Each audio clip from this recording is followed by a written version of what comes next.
are in listen-only mode. Hello and welcome. To ensure we have all attendees logged in, we will just wait another minute before we begin.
Thank you for joining us for BDO's webinar on tackling the Small Business Cashflow Challenge. My name is Brooke Kemsley. I'm a Chartered Accountant of BDO Taranaki, and I will be facilitating this webinar for you today. We would really like to answer your questions, so throughout our discussion, please type your questions into the question box for me to ask the panel on your behalf at the end of today's session. If you are watching on your phone, you will likely find a question mark at the bottom of your screen. And if you are on the desktop, first select the orange arrow on the right of your screen, then the question drop-down section to type in your question. I do need to run through a brief disclaimer here. The advice given today is of a general nature and it should not be taken as financial advice, and any comments cannot be quoted in the media. Please contact your professional advisor for specific advice for your circumstance. Joining us today, we have Lisa Cowson and Erin Gall, Associates of BDO Taranaki. Lisa and Erin work with businesses in a range of areas, including business planning, coaching, budgeting and forecasting, as well as tax compliance. And with the current environment, they've been focusing on supporting clients through COVID-19, including upskilling our BDO team so we have knowledge and resources to support our local businesses. Today they will cover off with a brief introduction and then work through ways of maximising your incoming cash and managing your outgoing cash before discussing the Small Business Cashflow Loan Scheme and funding that may be available, before finishing up with any of your questions that you would like answered. Erin, would you like to start off with setting the scene?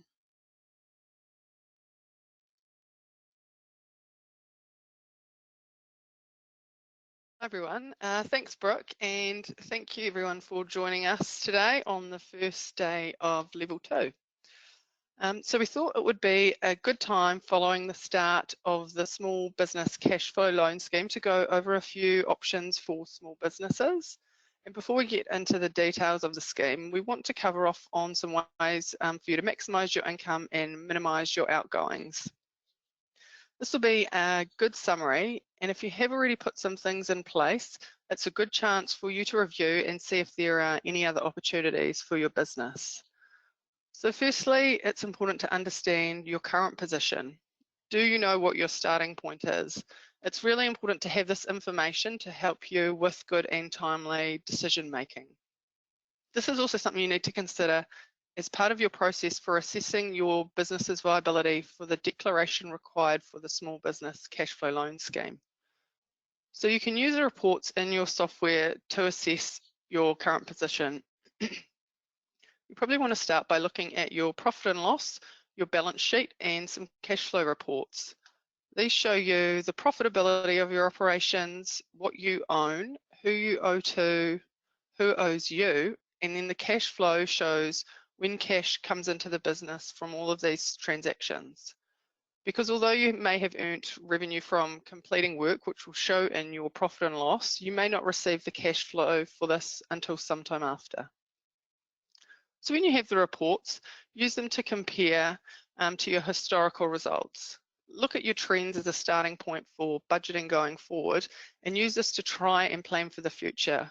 We know it's really hard at this time because of all the uncertainty that we're experiencing, but it's a good place for you to start. Another thing to note when assessing your current position is that the quality of your information is really important. So the information you get out of your system is only as good as what is put into it. So use all of the systems and the software to its full potential to automate your processes, and this will leave you to focus on generating revenue.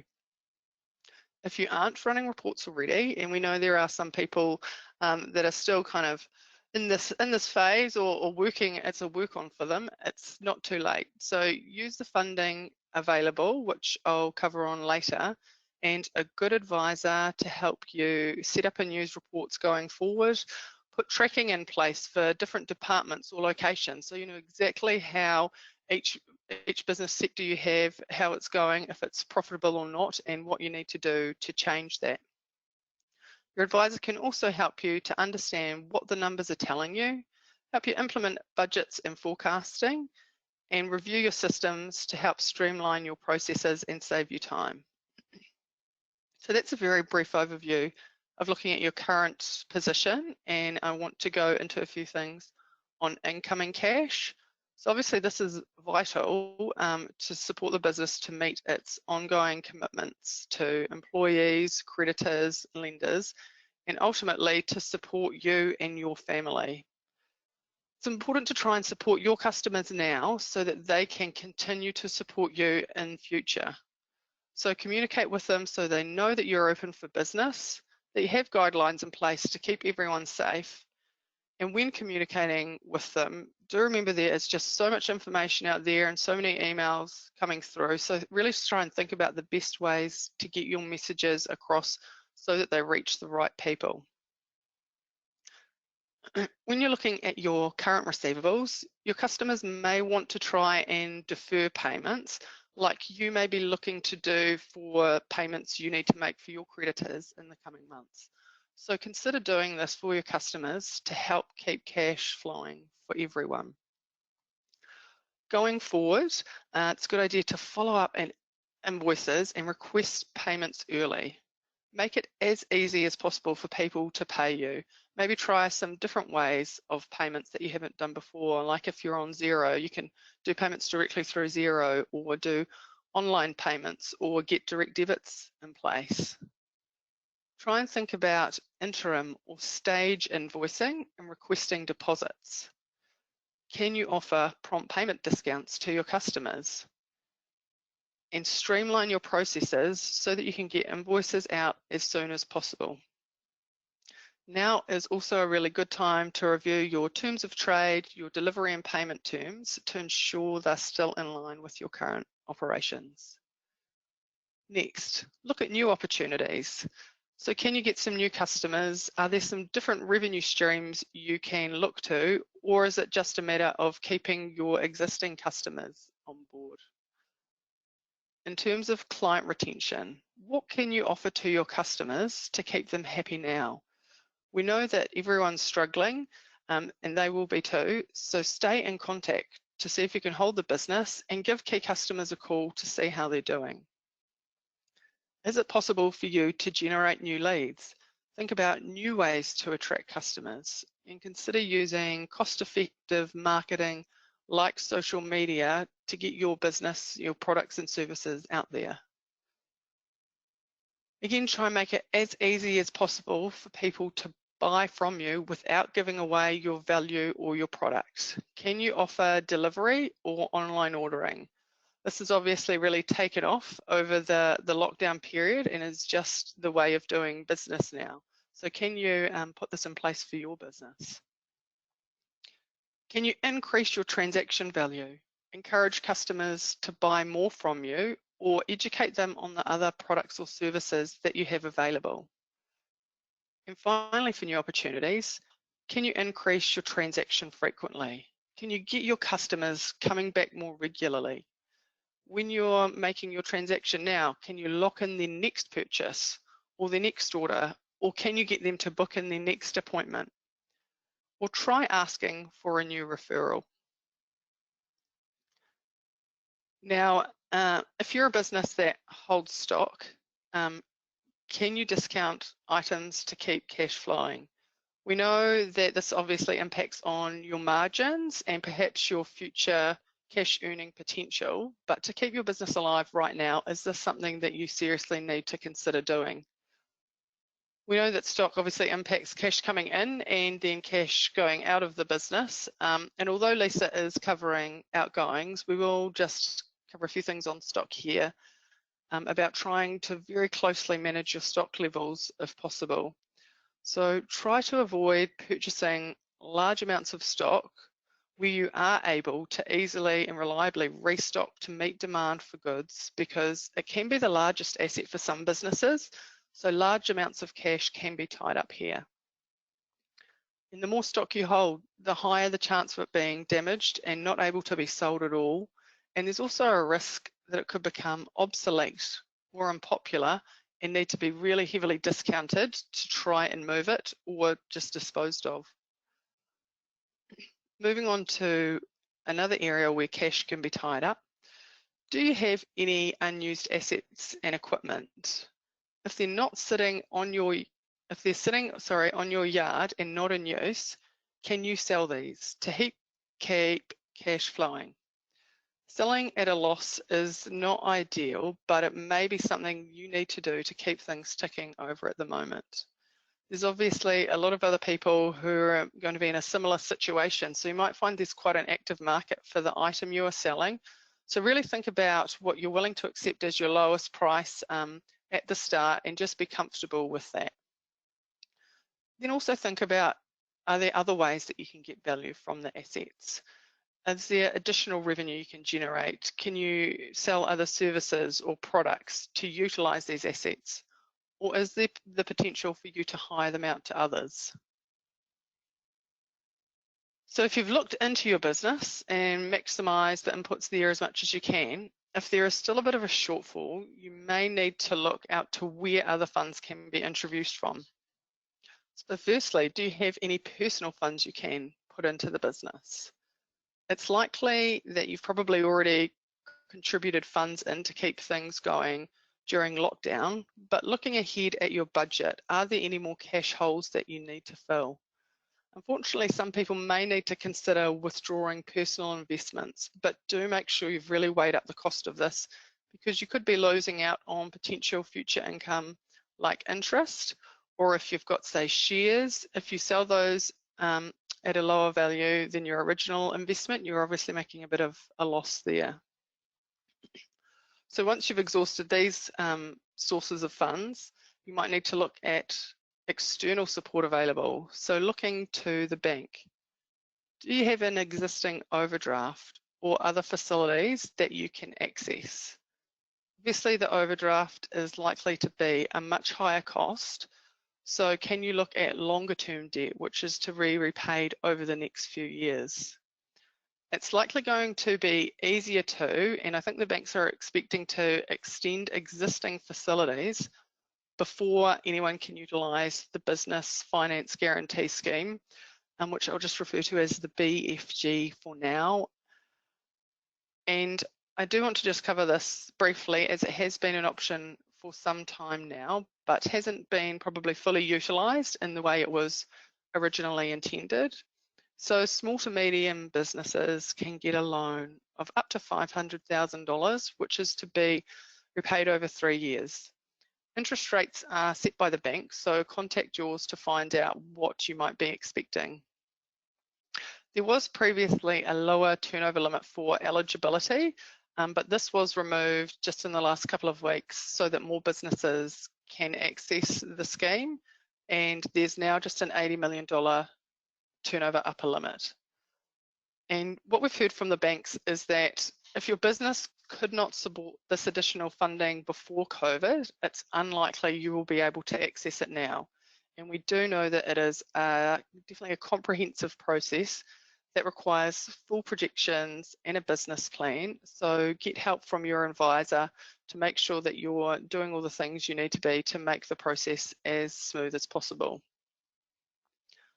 So if the BFG isn't an option for you, then perhaps the Small Business Cashflow Loan Scheme may be a more appropriate option.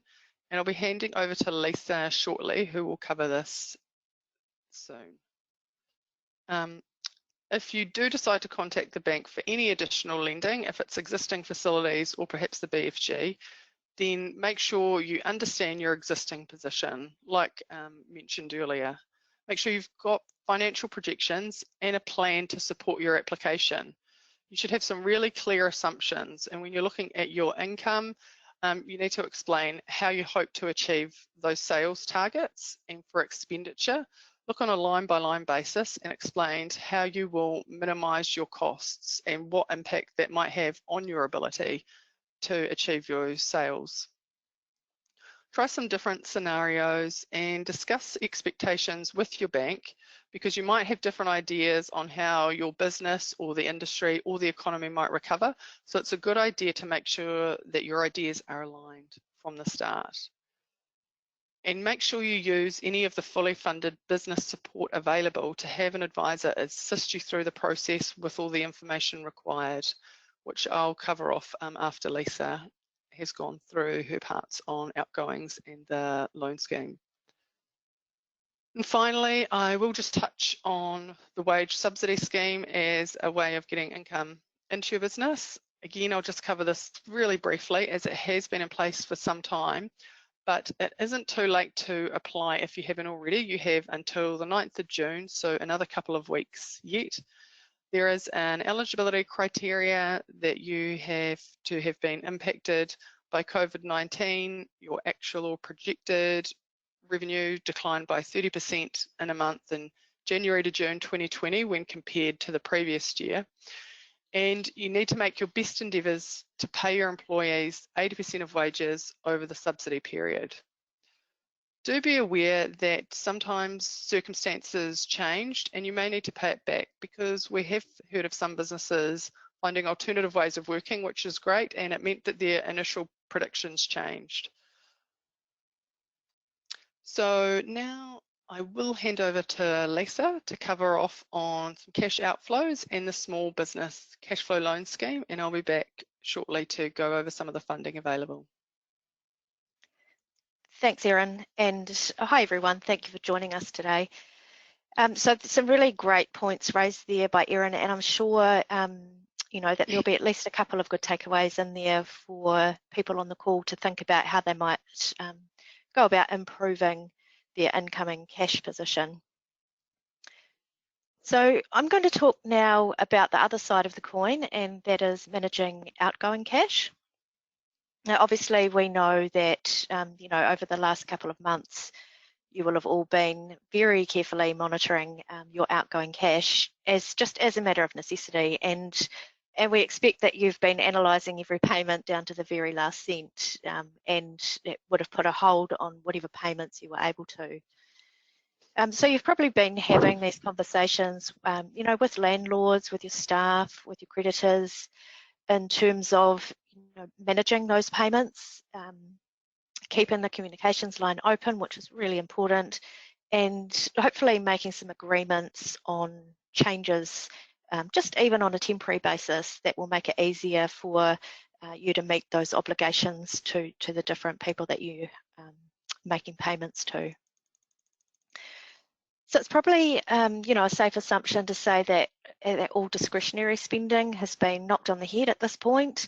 And obviously, as business owners, your drawings is likely to have been impacted. And we understand that that impacts on your own, you know, personal financial situation as well. And so you've probably been also applying those same principles of just cutting back where you can for your personal outgoings.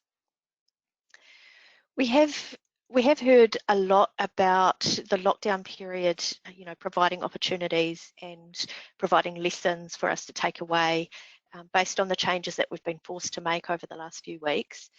And I think it is important to take some positives away. You know, specifically, in regards to outgoings, you might already have in mind some of the changes that you've been forced to make. You know, there might be things in among there that you think, hey, this has actually not been a bad thing, and might be planning on continuing on with that when we get back up and running again. And you know, probably one of the more common themes that's been circulating is this whole question of working from home, and you know, why would you have business premises and the overheads associated with that. So obviously that won't be an option for all businesses, but it's the type of thought process that we need to be adopting now. And it's just thinking about, okay, let's not just go back to doing things the way that we were doing them. Let's think about, is there a better way? So as Erin has said in this section, I'm going to run through a few areas where you might look to reduce your outgoings, or if not reduce them, just make better use of the money that you're spending.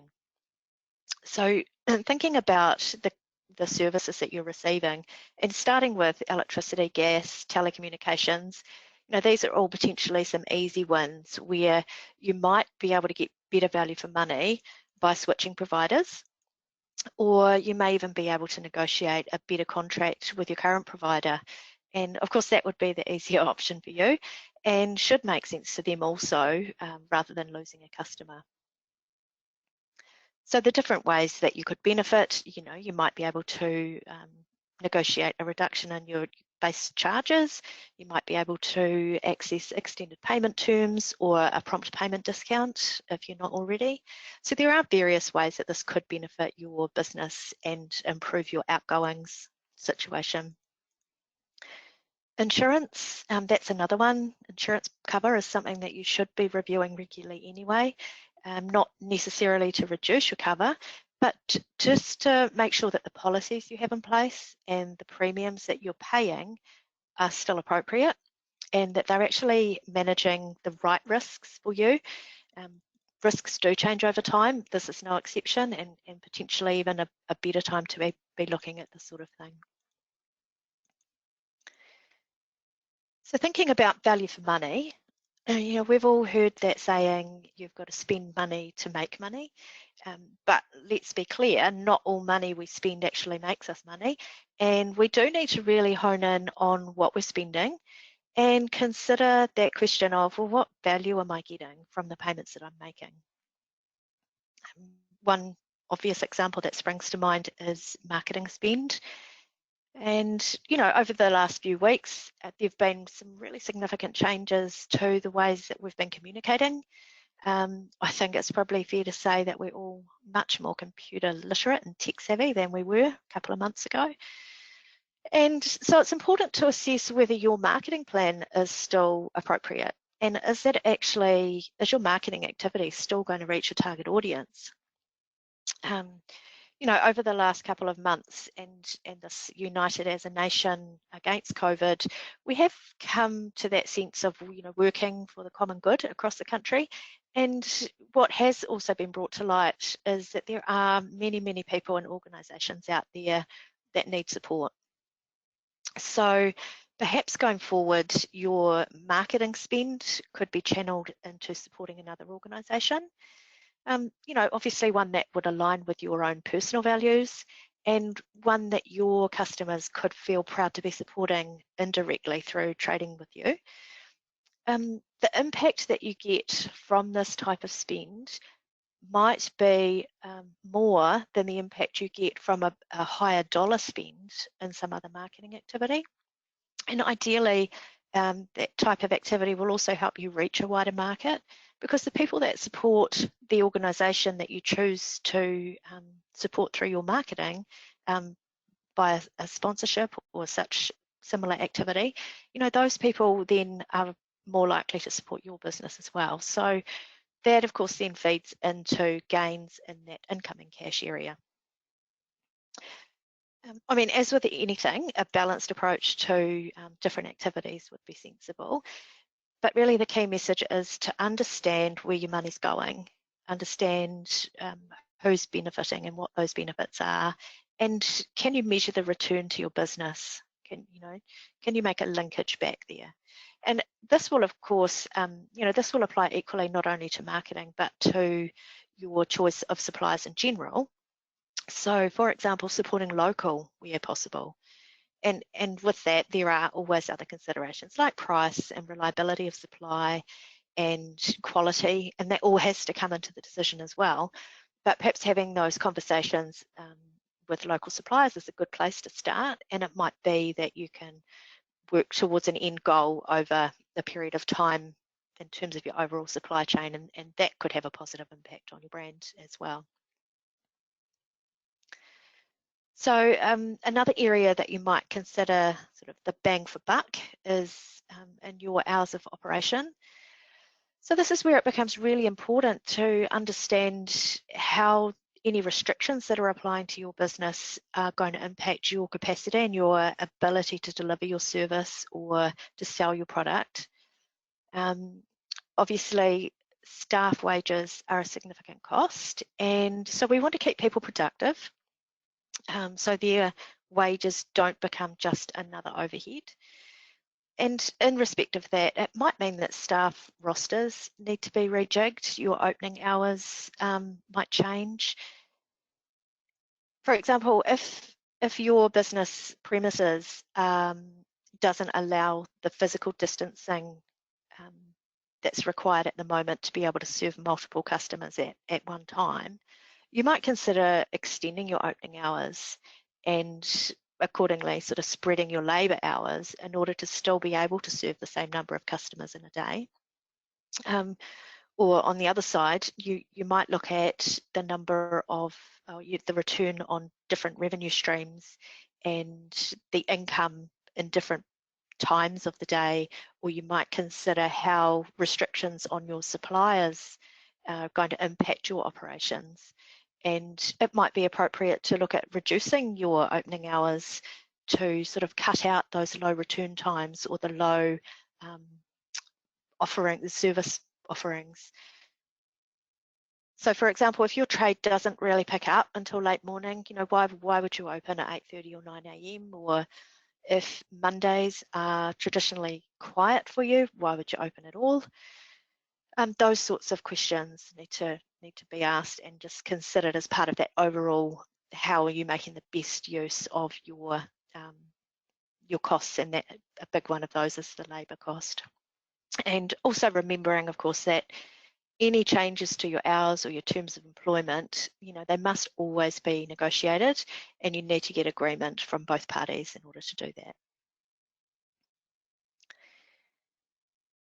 So thinking now about the timing of payments, this is another practical thing that you can do to help manage your outgoing cash, is to spread your payments.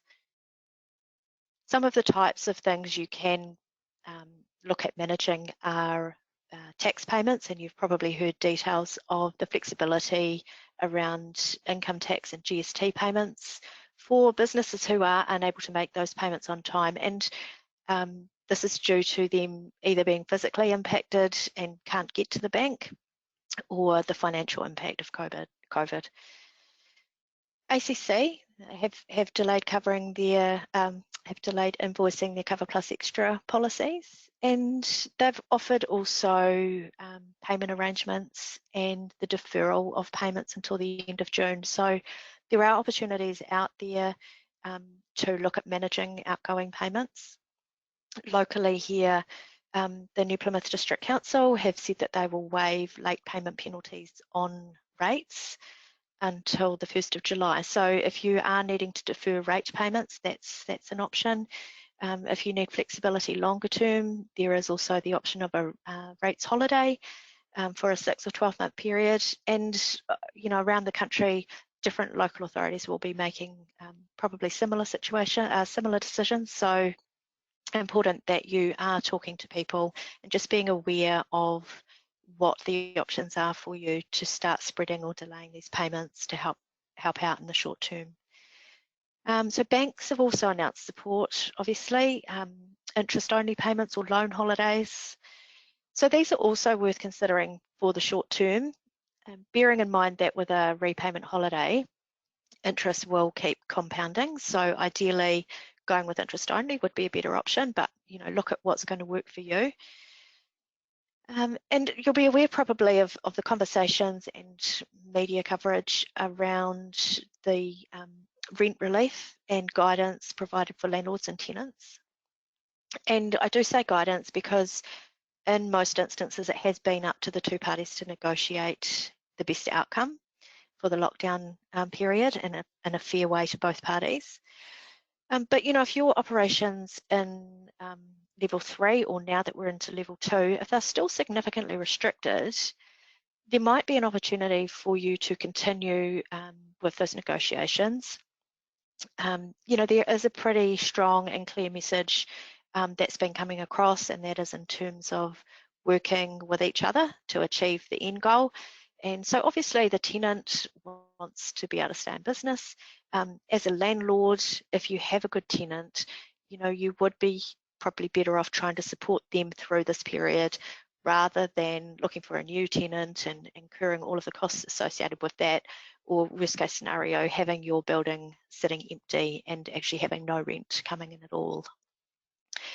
So individual suppliers, you could be approaching them as well in terms of flexible payment terms or prompt payment discounts. And just as Erin has mentioned earlier, these businesses are likely to be in a similar position to you. So the goal really is to keep the cash flowing. So the last point I just want to cover off in terms of managing outgoings is that cost of financing. I think we are all aware that there is a cost of borrowing money, and granted, bank interest rates are very low at the moment and looking to potentially go even lower. However, you may still have some financing arrangements in place that are not offering the lowest cost of finance. So if you've been having conversations with your bank, or you're going to be having those conversations with your bank, it would be worth considering consolidating any existing debt you have in the form of hire purchase arrangements or finance arrangements where the interest rates are a lot higher than the bank rates, and rolling them up into a rate, a nice low rate that you can access. So it's also an opportunity to look at the term of the repayments, and you may be able to spread them over a longer term initially just to reduce those outgoings, but also just make provision for that to be reviewed and for the term to be reduced, because you don't want to be unnecessarily drawing out those interest costs if your ability to service that loan improves in the coming months. So there's a few ideas on how you can manage outgoing cash flow. As I said at the start, not necessarily to decrease the payments, but just also wanting to make sure that you're getting really good value for the money that you are spending. And these things will apply obviously to business.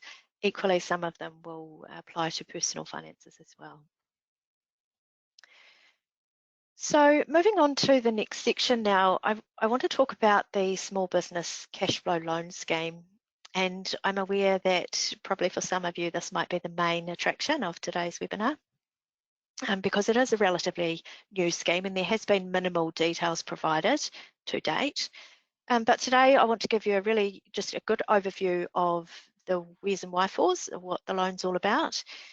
So starting with what is it? Well, yeah, so you probably have heard reference to the small businesses just needing some additional support because the Business Finance Guarantee Scheme didn't really hit the mark.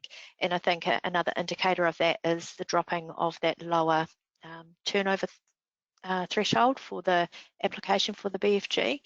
But this loan that has been rolled out by the government is a working capital loan that is being made available to small businesses.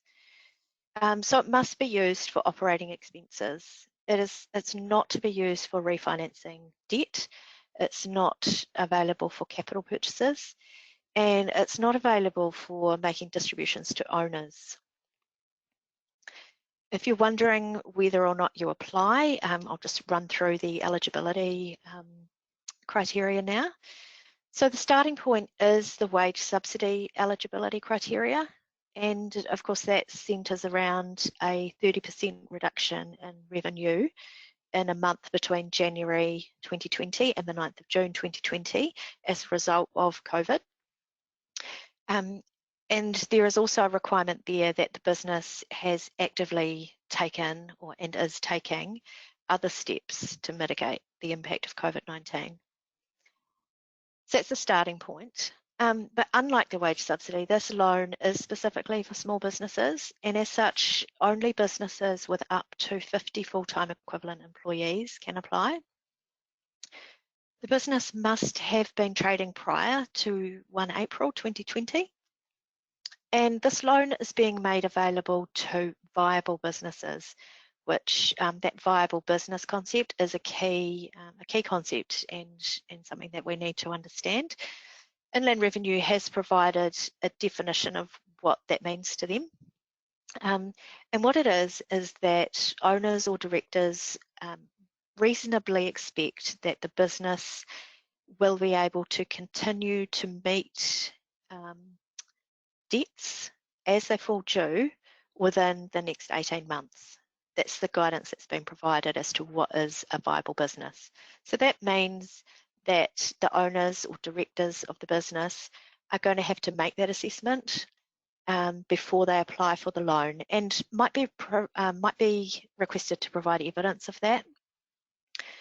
So that might be in the form of a cash flow forecast for the 18-month period, and probably also having accounts up to, say, that March 2020 period that show that the business was in a strong position prior to COVID. Probably wouldn't hurt either. So if your business does qualify and you want to make an application, you need to go into your My IR account and submit an online application form. So that application form does ask for information about your business that will confirm eligibility based on those criteria that I set out earlier. And you will need to provide your New Zealand business number, the NZBN. Now, for companies, incorporated societies and charitable trusts, they will all have an NZBN, and you can find yours by looking online at nzbn.govt.nz. If you don't have an NZBN already, so potentially sole traders, partnerships, trading trusts, if you don't already have one, then this is a heads up to you to get onto that sooner rather than later, because there is potentially a sort of up to 5-day sort of turnaround time for an NZBN, and you don't want that to be holding up your loan application. So the application time frame itself is running from the 12th of May, so Tuesday this week, through to the 12th of June inclusive. Relatively short time frame. And part of that application form does include the declaration around the viable business concept and confirming that yours is a viable business. So it is really important that you understand what that means and that you're comfortable, that you meet that requirement, and also that you could show evidence of how you've made that assessment if requested. In terms of how much you can get, there is a base loan of $10,000 plus an additional $1,800 available for every full-time equivalent employee. Now, you don't have to borrow the full amount that you would be entitled to, but just be aware that you are only allowed to make one application. And once you've made that application, you can't go back and amend it. So if you choose not to borrow the full amount initially, you can't go back for a second go. However, the good news is that these loans are estimated to be paid out within sort of 5 days of application. And we've heard actually of a couple of clients even this early who have applied for that loan on Tuesday and have already received the money. So that's a good indicator of a quick turnaround at this point. Now, with regards to repayment, this is a loan and it will need to be repaid. The maximum loan term is 5 years. So if you repay the loan in full within 12 months of drawing it down, it will be interest-free. Now, you are under no obligation to make any repayments at all for the first 24 months.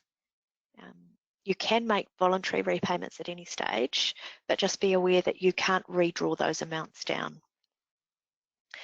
Now, if you don't pay the loan in full after that initial 12 months, that's when interest will start being charged. And the rate is 3% per annum, and it will be charged for the entire term of the loan. When you hit that 24-month period and the repayments are required, Inland Revenue will calculate and advise you the amount of the required payments for principal and interest. And they're going to work that out by looking at the balance on the loan at that point and spreading the required principal and interest repayments over the remaining term of the loan so that it's all fully repaid within that 5-year period. So there will be, a formal repayment schedule that you need to meet, and if you do fail to make one of those payments by the due date, there will be default interest applied. So it's important that you are aware of that. The default interest rate is 3% plus the Inland Revenue use of money interest rate that applies at the time. So based on current use of money interest rates, that would amount to 10% per annum. So as part of your application for this loan, you are making some undertakings that do bind you legally, and there are some specific undertakings made in the application that if they're breached or if they are no longer met during the term of the loan, they may trigger the loan to be called in and repayment of the loan might be required. So again, really important to read through the terms of the loan before you apply and understand what it is that you are undertaking to do. And some of the undertakings include, so for business entities that are not natural persons, so your company or your trust, must maintain an existence in New Zealand and appropriate registrations here. And for individuals, they're required to continue to be physically located in New Zealand and legally working in New Zealand also for the term of the loan. So you're also required to promptly supply any and all information as requested by Inland Revenue in relation to your loan. If you cease to carry on the business for which you have applied for the loan, then that needs to be advised to Inland Revenue immediately. You also, if you have access to the wage subsidy scheme, you need to make sure that you continue to comply with all of the obligations that you agreed to under that scheme. And generally speaking, need to comply with every statement, every declaration, every undertaking you make in your application. And so that is also around the use of the funds. So I mentioned earlier, it's for operating expenses. You may need to keep evidence and provide evidence of how you've used those funds to Inland Revenue as well. So any breaches or at any stage, if those things are no longer the case, like I said, it may trigger the early repayment of that loan. So as with any legal agreement that you enter into, just have a good read through and be sure of the detail and have a good, clear understanding of what it is that you're signing up to. So I know, for many of you, this might be the first detailed information you've heard about the Small Business Cashflow Loan Scheme. And, based on what you've heard today and based on what you know about your current situation, we'd be really interested to get a gauge of how many of you think you might apply. So you should see a poll question coming up on your screen. If you could give us a quick indication now of what you're thinking, that would be good. We can have a look and see what thoughts are generally.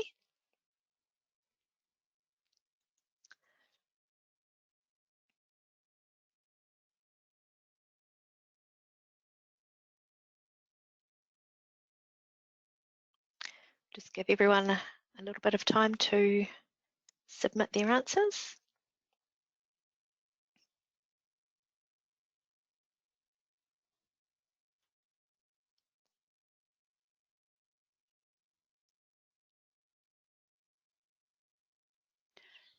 Lisa, I'm just going to close off the poll now. We've had 42% vote, Thanks, Brooke. and I'll share the results now. Great. Yep. Okay. So quite a good number of people there thinking that the small business cash flow loan scheme might be for them.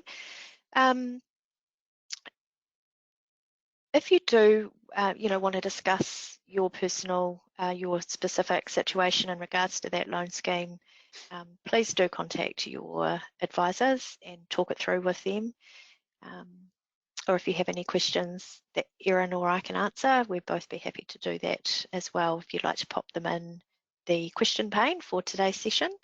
But we can certainly follow up with you after the webinar today if there's anything we don't get to as well. So I'm going to hand back to Erin now just to cover off on you some of the funding opportunities that might be available.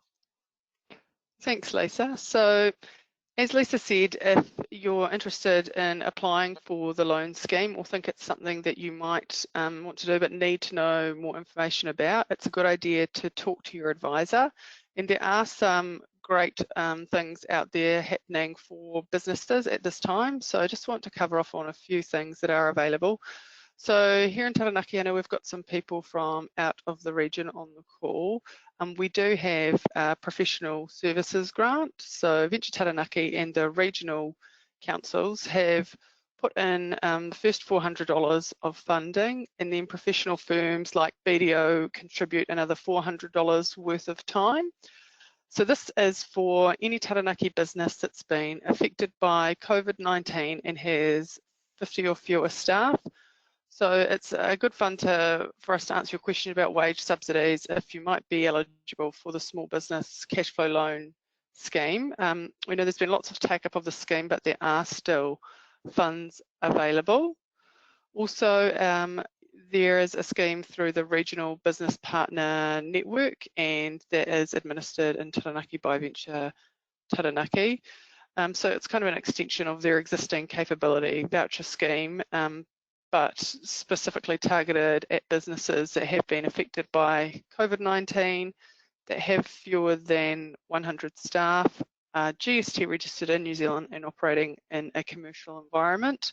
And this is a bit of a chunkier grant, which is fully funded, that you could use to get, say, a full three-way integrated cash flow projection for yourself or for a bank application, or a strategic plan in place. Also, I'm not sure if we've got any not-for-profits on the call, but we do always know there's people involved in their community and the organisations around. So again, the TSB Community Trust has a grant where you can get $400 for them, and then again, professional services firms like BDO contributing another $400 worth of time, so another $800 of support available. And you just need to have been impacted by COVID-19 and kind of have a conversation with them about that. So if you're interested in applying for any of these schemes, you can contact us to find out more, or head to the website of Venture Taranaki, the Regional Business Partner Network, or the TSB Community Trust to apply and find out more. I think now, Brooke, if you just move on to the Thank you, next Erin and slide. Lisa. Okay, just to summarise basically what Lisa and Erin have discussed today, they've covered off a lot of detail, and some of the key points is going through your receipts and payments on a line-by-line basis, really, and identifying where you can make changes, because this is a time where it's what's gone before is not necessarily the way you're going to get out of this. And so we also want you to identify times when you may be in a cash flow deficit, and consider whether you need to be applying for additional financing for these expected cash flow shortfalls, either by applying for the small business cash flow loan or other financing arrangements available to you. BDO is here to help. Let me go back a slide. Excuse me. There we go. And along with advising you during this time, we can help you review your systems and assist you with selecting and implementing any new software if you're not getting the information you need. We can set up regular reports and ensure you understand these, which is key to making sure you're making informed decisions. We assist with business and strategic planning to help plan the way forward and guide you with preparing budgets and cash flows, or we can prepare these for you. We also run a business incubator program where we support businesses that are in their early years of trading. So please do reach out to us and contact us if you would like to discuss any of these services further. Okay, we'll go back to some of our questions, and Lisa and Erin are ready for your questions. So just a reminder, to ask a question, please go to the orange arrow and then down to the question pane. So I'll just bring these up for me, just a moment. Okay. So first question is, if I was eligible for the wage subsidy but didn't apply and probably won't, can I still apply for the small business loan? I'll take that one if you like. Yes, that's fine. If you chose not to apply for the wage subsidy, and a lot of businesses were able to get by or have chosen to take the time to make that assessment, you can still apply for the small business cash flow scheme loan if you meet the criteria, even if you chose not to apply for the wage subsidy. Okay, thank you, Lisa.